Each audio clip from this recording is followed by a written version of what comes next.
Las sanciones de Estados Unidos hacia países, entidades y personas en Latinoamérica, ¿verdaderamente son efectivas o no? ¿Y a quién benefician? Para analizar el tema me acompaña aquí en Washington el doctor Eric Hirschberg. Él es el director del Centro de Estudios Latinoamericanos de American University. Bienvenido, doctor. Un placer tenerlo con nosotros. La pregunta, ¿funcionan las sanciones de Estados Unidos a estos países, a estas personas en Latinoamérica? Bueno, lo que yo enfatizaría es que no todas las sanciones son iguales. Como usted dijo, hay sanciones contra países, hay sanciones contra individuos que pueden ser funcionarios o pueden ser actores involucrados en actividades ilícitas que no necesariamente tienen que ver con el Estado. Entonces, yo diría que hay que distinguir claramente entre estos diversos tipos de sanciones. En América Latina actualmente destacan dos tipos de sanciones de Estados Unidos. Por una parte, sanciones contra gobiernos, que es en general, bueno, más notablemente es el caso de Cuba, pero también de Venezuela y de Nicaragua. Y hay las sanciones en contra de individuos que pueden ser o funcionarios en estos gobiernos o pueden ser actores implicados en actividades ilícitas. Eh, y yo diría que las sanciones impuestas contra gobiernos para intentar a, eh, debilitar a gobiernos que no son afines a las preferencias de Washington tienen una larga experiencia ya de no tener éxito, ¿no? Las sanciones en contra de individuos pueden tener éxito en dos sentidos. Un sentido es como mensaje a posibles violadores futuros de que hay consecuencias de cometer ciertas o crímenes o ciertas acciones, ¿no? Y en ese sentido, la sanción funciona no necesariamente para eliminar la actividad del sancionado, sino para detener, disuadir a otros de seguir comportamientos parecidos. ¿Y por qué las sanciones de Estados Unidos contra países en Latinoamérica, en su opinión, no están funcionando? Es evidente que no han funcionado, ¿no? Llevan 60 años de sanciones intentando derrocar al gobierno de Cuba y eso no ha acontecido, ¿no?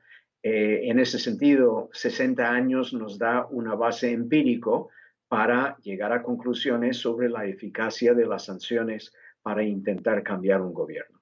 En el caso venezolano no tenemos una historia tan larga, pero creo que es evidente que la administración Trump pensaba que sancionando al gobierno, sancionando a individuos y ofreciendo a esos individuos levantar las sanciones si abandonaran el régimen de Maduro, pensaban que eso iba a resultar en una escisión en la coalición dominante en Venezuela, cosa que no ha producido. Golpean las sanciones económicamente al pueblo, porque es precisamente acá donde muchos legisladores aseguran que no golpean al pueblo, sino a la economía del Estado, doctor. Bueno, la economía de Cuba consiste en un sector estatal, un sector privado y un sector cooperativista. ¿Mm? Cada uno de ellos se involucra en círculos de flujo de recursos con el exterior. Pues sí, por una parte hay los grandes hoteles que son propiedad del Estado o de joint ventures con el Estado e inversores europeos y latinoamericanos, a la vez que reduce la cantidad de dinero que fluye a las decenas de miles de cubanos que por cuenta propia han establecido habitaciones en sus casas, que han establecido pequeños restaurantes en sus jardines y que pierden su mercado. En ese sentido, de nuevo, hablar de que esto no afecta al cubano cotidiano y que solo afecta a un sector estatal o militar o represor es sencillamente absurdo. En su opinión, entonces, ¿cuál es la alternativa?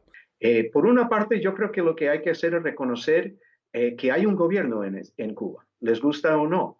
y entonces requiere relaciones estrechas de diálogo, de negociación, muchas veces de desacuerdo, algunas veces de acuerdo, con ese contraparte, bajo principios de reciprocidad, bajo principios de respeto mutuo, y eso se comenzó a partir de 2014, cuando la administración Obama reconoció que su política de agresión y de hostilidad había sido ineficaz, había sido un fracaso, y eso se puede realizar a través de una diplomacia de reconocimiento mutuo, una política internacional por parte de Estados Unidos que avance los intereses tanto de sus propios ciudadanos como de los ciudadanos en los países con quienes relacionan.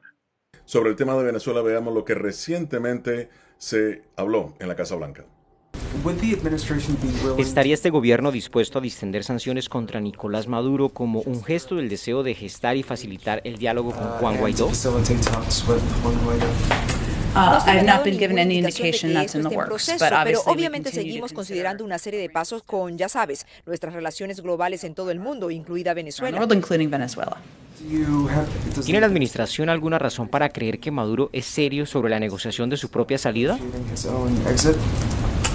I really don't have an Realmente no tengo una evaluación de esto. Estoy feliz de hablar con nuestro equipo que supervisa, que maneja Venezuela y ver si hay algo más que It podamos made it much harder adelantar. for them to Su opinión. Pues yo creo que hay evidencias crecientes de que la administración Biden entiende que la política de agresión, la política de oposición tajante y categórica a la negociación con el gobierno de Venezuela, que es una política que ya se ha fracasado, ¿no? Y que realizar objetivos en Venezuela que deberían ser la ayuda humanitaria, la ayuda sanitaria y sí la apertura de negociaciones entre los actores venezolanos que podrían llegar algún día a un mecanismo para la restauración de la competencia democrática en el país. Su lectura sobre las sanciones a instituciones y a individuos en Nicaragua.